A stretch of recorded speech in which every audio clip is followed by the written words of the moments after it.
মানে সেই রাতে ওই বাড়িতে আর কোনো খাবার ছিল না।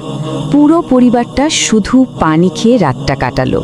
কিন্তু জানেন, তাদের পেটে ক্ষুধা থাকলেও মনে ছিল এক অদ্ভুত শান্তি।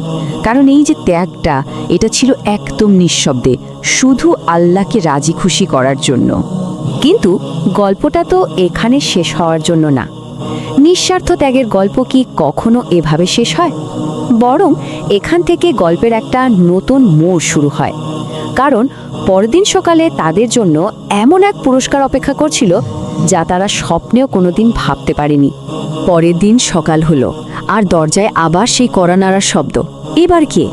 তারা কিছুটা অবাক হয়েই দরজাটা খুলল আর দেখল একজন অচেনা লোক দাঁড়িয়ে আছে। আর সেই লোকটার হাতে কি ছিল জানেন? একটা বিশাল ঝুড়ি, যেটা ভর্তি ছিল তাজা ফলমূলে। সাথে ছিল কিছু সোনার মুদ্রাও।